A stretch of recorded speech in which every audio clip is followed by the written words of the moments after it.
Hi my lovelies, welcome back to my channel, and for everybody who's new, I'm Leorah and I'm so glad you found me. So welcome to today's video, which is going to be a bit of a relaxed story time, because I think I've not done that for a while and I actually have quite a story to tell this time. Because as you know, I have been in Germany visiting my family in Germany. I went there for my mom's 80th birthday and all of my siblings from sort of all over the world came, and that has been super special because we in this setting have not been together for about 10 years. We have met here and there, but not all of us together, you know? So that was super special. And I flew out on a Monday from Tel Aviv to Nuremberg, which is like in the middle of Germany. And then I came back on a Friday. So I don't want to really in this video talk so much about my time there in Germany. That probably deserves a different story time, you know. I want to talk about my journey back to Israel, because that was probably one of the worst days of my life. And that has a lot to do with the flight. And anyway, let's start from the top. Okay. This is a story time, okay? So let's just relax, take a drink and whatever, and let's just hang out together, okay? So let's just do that. All right. So I got up at 2:30 in the morning. I got ready. We left the house, my sister's house. My sister and my mom, they share a house. My sister and her family, and my mom. So anyway, we left the house at 3 in the morning, and then we drove about 1.5 hours to the Nuremberg airport.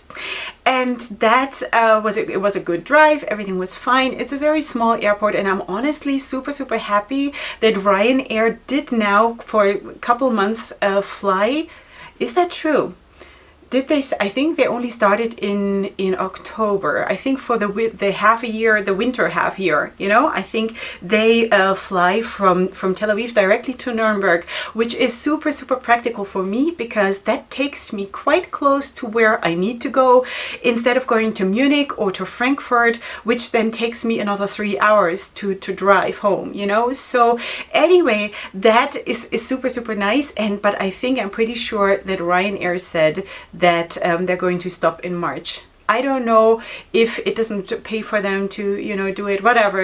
I'm sad about it, honestly, but what can I do? Okay, so I was flying with RyanAir. Okay, it's the first time I flew with RyanAir. I mean, of course, on the way from Tel Aviv to Nuremberg also, but now we're talking, of course, on the way back. So I also flew with RyanAir that way. Now, it's one of those cheaper airlines where you basically have a very low cost flight on its own, and then you have to book everything extra, you know, like you buy the priority check-in or priority boarding, you buy for special seats, you have different costs. For more leg space, you have different costs. You can of course order already food ahead of time, or drinks. You can have that all on your bill already, instead of then buying it on the plane. What else can you buy?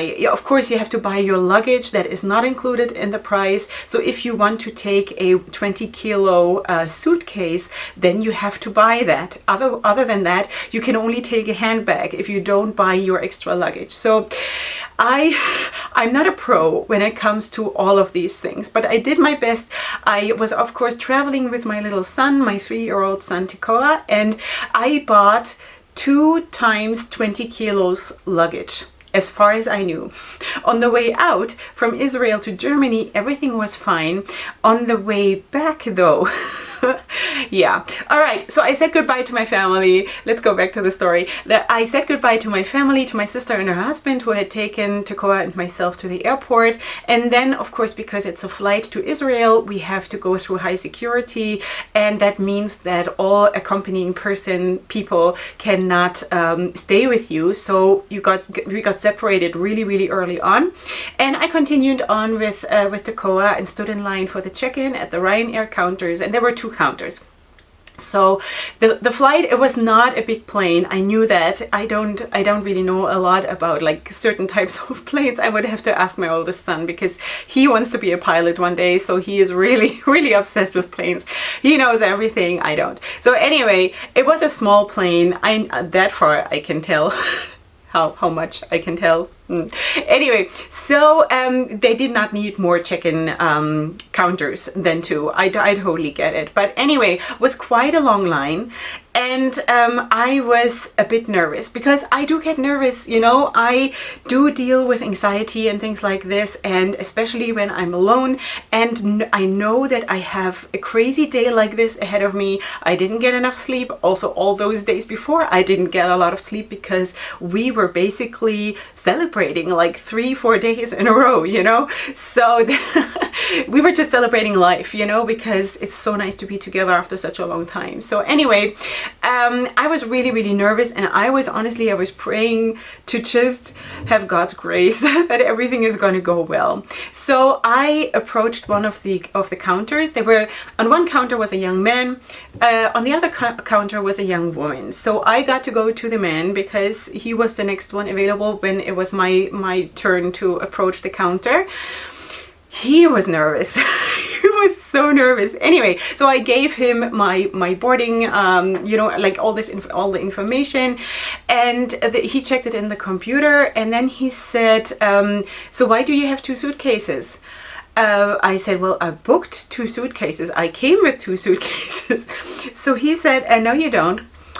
For the way out from Israel, yes, you did, but for the way home, you only booked 20 kilos. So I was like, no, please, I can't. Really? Is there not a mistake? Didn't you make a mistake? And he said, no, no, you really only booked 20 kilos. So I said, okay, so what are we going to do? Can I pay here now, right here and right now? So he said, yes, you can. So I paid in cash. It was 25 euros. It was not the end of the world. I was just really happy that it was not a big deal, you know. He even said, if your suitcase is small enough, maybe we can pass it off as hand luggage. And we tried, you know, these molds, or how do you call that, where you put your luggage in to see if it would, you know, fit or would be suitable as hand luggage so you can take it in the cabin, but it didn't fit. So anyway, but it was really nice of him to say we can try that. Anyway, so it didn't fit, so I had to check it in, and it was 25 euros. So I paid in cash, and apparently that was a problem. So he had never done that before. He had only dealt with credit cards, but I just wanted to get rid of my euro cash because I don't need that where I live, right? So I had it perfectly in cash, so I gave it to him. He put it in the computer, and he had not had this kind of situation that someone pays euro cash there. So he got confused, and he got really insecure about what's going on. And I don't know, because I could not see the screen what he was doing, but just from him, how he was acting, and also how he interacted with the other woman, his colleague, who was on the other counter, because he kept asking her for help, and she was really annoyed because I was standing there already for like, I don't know, 10 minutes plus. And everybody else who was waiting in line for the check-in had to go to that woman, to his colleague. And I was just standing there, and I was saying like, Leorah, don't turn around. Everybody's gonna hate you. They're going to kill you with their looks. Don't turn around. And Tekoa was so sweet. He was standing next to me. He was not moving. He was just so sweet. And like, he really knew that I needed to have a good kid now. You know, if he would have started to like run around or be like out of control, that would have been really horrible. Anyway, I was so anxious and so under pressure, because I knew that I didn't do anything wrong really. Yes, I didn't book the right thing by mistake, but I paid, and for me the whole thing was settled. Anyway, but that guy then had apparently pressed save too early or something like this. And again, this is just what I gathered from the conversation that the colleagues had, and then they also called another person there, and I don't know. So nobody could take out that information again, just like the headquarter of the airport. So they wanted to call them in order to explain to them the situation, that yes, I did pay the 25 euros, but they entered it too early or something like this, because something blocked the system from printing out the tag for the suitcase. So I I don't know. Is this interesting for anyone? Just trying to explain that it was a bit crazy. Then he tried to call the headquarters. Don't know what it's really called. His phone didn't work. The phone on his counter didn't work. So he had to go to the other counter and call from there. And then they took their time to erase the information in my account. So basically his whole counter was blocked from serving other people, and I was standing there something like 30 minutes. And I really didn't know. I was really close to a meltdown there, because at some point I just started to be really annoyed, because it was not my fault. You know, it was probably not that guy's fault either, but he was so insecure, and he got so how do you say that, flustered at some point, that it felt like whatever he does, it just makes it worse. So then at some point another woman came who apparently had a little bit more experience, and then she looked at all my information in the computer, and then I heard her say to him, so how many luggage does she have? And he said 2 suitcases, one that I had booked and one that I had bought there. So he said that, then the woman said, why did you check in every suitcase 3 times?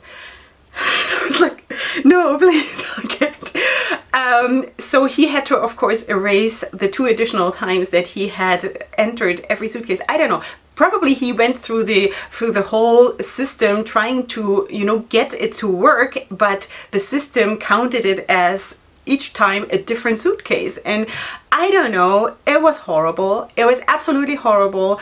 Yeah, at some point it worked. I gotta say that the luggage guys who were standing behind the counter waiting for the luggage to, you know, to receive it and then to load it on the plane were so nice. There was that one guy, he was just giving me like really nice and caring looks, and then he said, do you want to come over and sit over here? And then he pointed to some chairs on the side, and do you want to wait there, and if there's any news I'm going to tell you. Like, he was so sweet. Really big shout out to the simple people, seriously. Anyway, so then at some point it finally got through, and it got the tag for like both of my suitcases, and they loaded it onto the plane.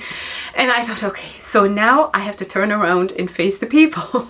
Anyway, so I tried to just like go like this with my head a bit like down, looking at the feet of the people, and took my little son and went to the line that people were standing in line for the hand luggage control. All right, so that was the next thing.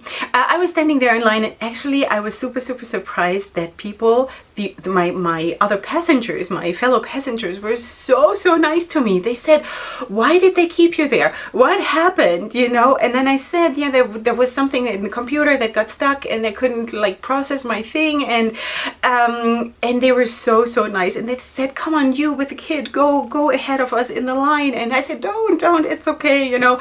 I just wanted to not yeah, I just wanted to be left alone, honestly, but it was so sweet that people were so supportive. So anyway, then we went through the hand luggage control, and yes, I know that one is not allowed to have liquids in the hand luggage, but listen, when I leave from Israel, and Israel is very high in security because we need to be, and I think we are probably close to or even world leading experts when it comes to safety and security. So when I'm leaving from Israel with my child, we are here, my fellow Israelis, there are human beings enough to let me have a water bottle for my baby or for my young child.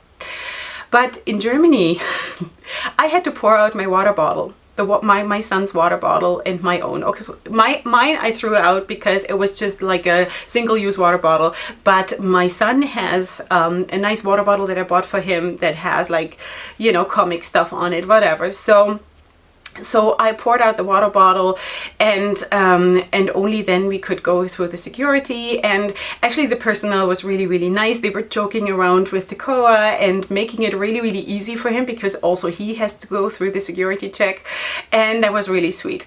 Now the woman who checked me, she almost she almost knocked down my head cover. She was like really ferocious, but okay, I get it. You know, I'm not gonna be like a stick in the mud. I know it's security, and I'm thankful for it, you know. So anyway, after that we had passport control, everything was fine, and then we got into the waiting area. So now I thought, okay, what are we gonna do? I have something like half an hour left before boarding, and I'm just gonna take the car to the bathroom, and then so we are ready to go on board. So we had to walk quite a bit to get to the bathroom, and there were actually women. There were two Russian women who were so cute. One of them was standing outside the women's bathroom. She was waiting, I guess, for her friend or something, and she said, you know what, just leave all your bags here with me and your jackets, so you don't have to take that in. You take care of your child. I wait till you come back out, and I'm watching your bags. So that was really, really sweet. So as a result of that, as a result of me not having my bags in there, I forgot to refill my son's water bottle. So we went then back upstairs to the waiting area, and then I realized I forgot to give him new water, because he's gonna need water to drink, because the flight from Nuremberg to Tel Aviv is 4 hours. So I cannot go with him, you know, without water. So I just wanted to put in tap water. So someone in the waiting area actually then saw me with my empty water bottle and a big question mark over my head. And she said, come on, she took the bottle out of my hand, and she said, I'm gonna go to the bathroom and fill it for you. So that was super sweet. I met angels there. You know, there are angels in our normal life that are just there. You didn't even ask for help, and they're just there. So I'm so thankful for this. So anyway, so then really after she came back with the bottle, like 2 minutes later, we started to board. So we actually walked to the plane. It was super cold. It has just started to snow, and we were just standing there on the runway, or on the side where the parking area of the planes is. I sound like such an amateur. Anyway, we were standing there waiting to go on board. Of course, it goes really, really slow, because, you know, one by one we had to go up the staircase and whatever, and that was really cold. Anyway, at some point we got into the plane and we sat down, and where I sat, Koa was sitting at the window, I was sitting in the middle, and there was one aisle seat, and then there was the aisle, and then there were 3 other seats. So anyway, we were there, sitting there, and then there was a message from the captain that we're going to be a little bit delayed, because they have to spray the wings, because, you know, because of freezing conditions and stuff, so it's going to be safe. So okay, fine. Then there was a guy sitting next to me. Suddenly, like he sat down next to me, and he scared the crap out of me. That guy, seriously, I don't want to be judgmental. You guys know me, right? I don't want to judge people from the way they look. Maybe I'm watching too much TV, which I don't, because I don't have time. But listen, this is the person, how they would cast a person for a terrorist movie. This is how the person would look. A young man, very dark hair, a big, big fluffy jacket that he didn't open and didn't take off. You know, the padded kind of black jacket. I had a very weird feeling, and he was very unfriendly. You know, I'm a friendly person. When someone, even if I don't know that person, when a person sits down next to me in the plane and I know I'm going to spend 4 hours next to that person, I'm going to say, hi, how are you? You know. That person ignored me, and he was really, really weird. He didn't talk to anyone, and I was like, ugh. All right, so I was sitting in the middle between him and Koa, so I then turned towards the window, towards the Koa. He curled up next to me, and we sort of both fell asleep. And then, because it had been really, really early in the morning, of course, as you know, So then the plane took off at some point. I said my goodbyes to the Germany that was sort of fading away, and it is still very hard for me to leave Germany because I have so many roots there, even though I wouldn't want to live there anymore. But I have so many like fond memories, childhood memories, you know, and I have most of my family there. So it is always hard for me to go back, even though I know that I belong here to Israel. You know, that's where I belong. But you can never separate yourself from your childhood and from your family, and you shouldn't. So anyway, so I had a bit of a moment there when sort of Germany disappeared into the night below me, and anyway, and then we went to sleep. And I was really, really thankful that Tekoa was really, really sweet and just slept and was not fuzzy and whatever, you know, so really, really nice. So then when I woke up, the man was gone. And I think, I'm not 100% sure because I don't wear a watch on my arm. So, and I didn't have my phone next to me. So I don't know how long I slept, but it must have been close to 2 hours that we slept. And then I woke up because there was a message from the captain. And he said, unfortunately, I have to tell you that we will have to have an emergency landing in Athens. And I was like, no, I'm not agreeing to this. I didn't book this. I did not. We're not landing in Athens. Then I looked around me. The guy that had been sitting next to me was gone. He was not there anymore. And a German, like a young German woman was sitting next to me. Like she had always been sitting there. And I was like, huh? Did I imagine this? Wasn't there that very, very unfriendly, scary guy next to me? Yeah. Okay. So then nobody said to us why we have to land in Athens. They said we're not in danger, but it's for security reasons. Well, first of all, what does that even mean? We're not in danger, but it's for security reasons. Like that is a contradiction in one sentence. What does that mean? So nobody told us anything. And so we landed in Athens. So now I just have to point out that I'm a Shabbat observant Jew, and I booked the flight that would be arriving in Tel Aviv at 12 o'clock at noon, which would give me just enough time to get back to Jerusalem before Shabbat starts. So I know that RyanAir doesn't care. Like they don't, that's not their first consideration to get Shabbat observant Jews to their home before Shabbat. I know that, and it's not their responsibility really, it's mine. You know, if I want to be completely sure that I get in before Shabbat, I should have flown earlier, whatever, you know. All right, but that was of course a big pressure point for me and for everybody else who is Shabbat observant on that plane. Because they said, we don't know yet what's going to happen, if we have to change the plane, if we have to, you know, if we can stay in the plane. Nobody really knew. So then we got to Athens and we got to our parking place, whatever. And the captain said everybody has to stay in their seats. Nobody is allowed to get up. All right, then all kinds of different people came into the plane, went into the cockpit and whatever. There was coming and going, in and out and in and out. And after maybe something like half an hour, the captain said, okay, you may now get up and use the bathroom. So half of the plane, 2/3 of the plane got up and simultaneously went to the bathroom. How is it that every time the seatbelt signs are being switched off, everybody needs to go to the bathroom? That is curious. I don't know what that means. Really.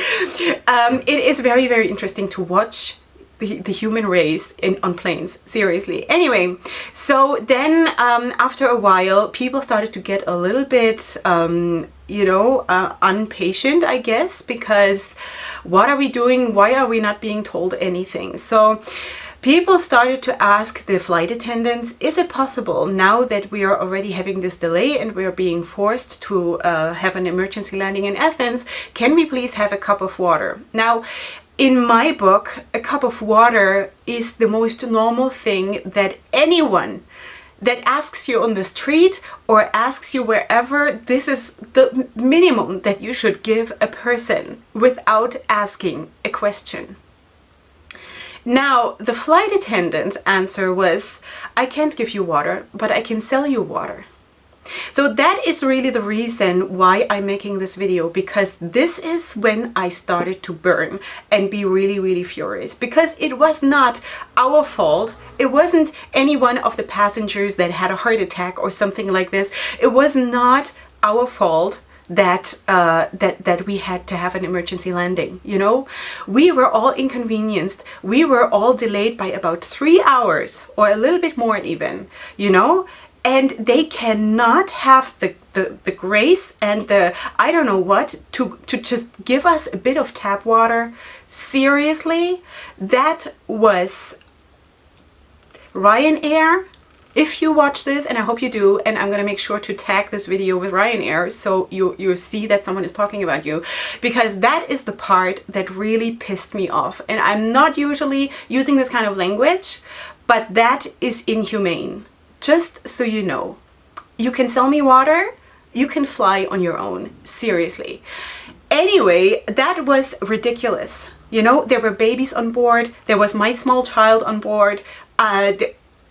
No, seriously not. You know, I understand the concept of cheap airlines, and I understand the logo of RyanAir, you know, made simple. It is simple. You can't even put your seats back, you know, fine. So you pay less, fine, but not even a glass of water when your flight that was supposed to take 4 hours takes 7 hours. You gotta be kidding. Yeah, all right, so now I've reached boiling point. The next thing was that we got a message that they are actually planning to leave Athens and go on to Tel Aviv. So we were super, super thankful.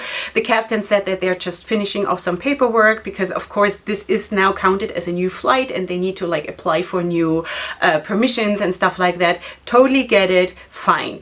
After about 20 minutes, the captain made a new message. And oh, I forgot to tell you, I had at that point, it was about the time when I was supposed to be landing. It was about noon, you know, and I know that my husband is now picking up my kids from school and then he'll come straight to the airport to pick me up. He didn't know yet that I was in Athens instead of in Tel Aviv. So I turned on my phone and I called him from Athens and I told him that we had an emergency landing, that I have no idea exactly when we're going to continue on, but that he should not come and bring the kids to the airport now because I have no idea how long it's going to take till I'm actually going to get there. So anyway, it was amazing. So yeah, then like 20 minutes later, the captain did another announcement. Poor captain, really. Anyway, so he said, there is a bit of bad news here. Unfortunately, the time slot that we had to enter the Israeli airspace has now expired and we have to apply for a new time slot, and that is going to take an hour. So we are going to be standing here for another hour. Yeah, okay. We were seriously now starting to think this is not going to, like, how are we going to make it home before Shabbat?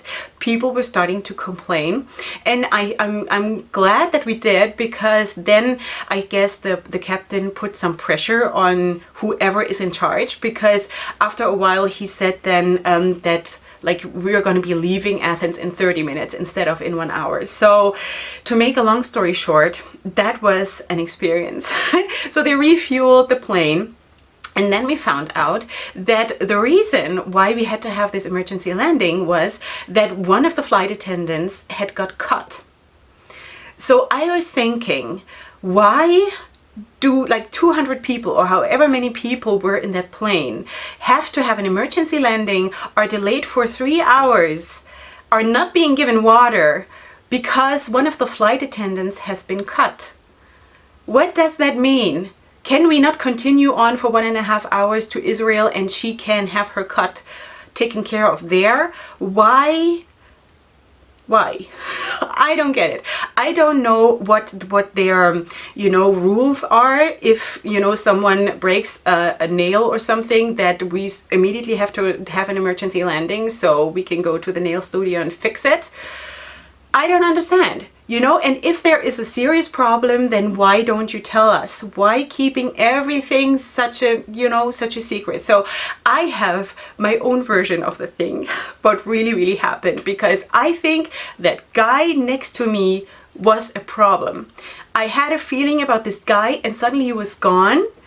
And I have no proof of this. Just want to really put this out there. That is just my conspiracy theory that they had to remove that guy and one of the flight attendants got injured on like doing that. I think that could quite possibly be the truth, because she at some point, the flight attendant, came back and her whole arm was bandaged and in a sling. Why? Like on a plane where you're not even like on a regular basis serve food, have to cut something, or I don't know, why would a flight attendant get injured so badly? You know, I don't understand what really happened there, and I would really like to know, you know, because I paid for that flight. I had my life on the line and my son's life on the line, and I deserve to know what's happening. Now I know that in that moment that they cannot tell us the truth because they want to avoid a panic. Of course, totally get it. I'm not like in some kind of a bubble that I think that, you know, I know we are living in a country here where there's always high security, where there's always the threat of terrorism, where there is like, we're living with this all the time. But that, you know, like at least after the fact, tell us what happened so we don't leave your plane and your airline with a bitter taste in our mouths, you know? It doesn't help that when we leave the plane, you all stand there in a line and wish us a nice day, because really that, yeah. Anyway, so we then continued the flight, and I was really happy that we did. It was another 1 hour and I think 40 minutes to get to Israel, and we landed then at 3:30 in the afternoon, which is 3 hours, like 3.5 hours later than planned. And you cannot imagine how much pressure that put on my husband to get us home to Jerusalem before Shabbat. Thank God for a fast car and no traffic jams, because it was unbelievable. My kids at home, they set the table for Shabbat and they heated up the food and everything. So I really just came in, dropped everything, hugged everybody, and that was it. You know, that was a day. I don't want that again. You know, I know it could have been so much worse. I'm happy that we were protected and everything was okay as far as I can tell. But the way we got treated there really raised a few question marks, and especially the thing that we can sell you water. I think that is what we call here a chutzpah. That is beyond belief. You know, water is water, and we deserve to drink water when you make us have an emergency landing. Just so you know, put it on your file. If I ever book with you again, give me water, you know. Anyway, just wanted to say that was unbelievable. Yeah, so that was my way back home. I hope you enjoyed the video, because I really needed to sort of get this off my chest, you know. I know that it might really have been all very harmless and innocent, but that guy, I did not see him again, you know. I did not see him, not when we left the plane, not on the bus back to the terminal, not when we got our luggage back. Where was that guy? Where was that guy? I don't know. Yeah, so that is that. You make of it whatever you want. I just wanted to say that I deserve to drink water on a plane, even if I did not pay for it, because we are people. So that's that. All right, sweeties, that's it for today. I hope you enjoyed. You will, of course, find my social media contacts in the description box down below. If you would like to, then please subscribe to my channel. I would really love to have you here. Usually I have, of course, beauty related content, but sometimes I do a story time, sometimes I do lifestyle, and this definitely fits into both.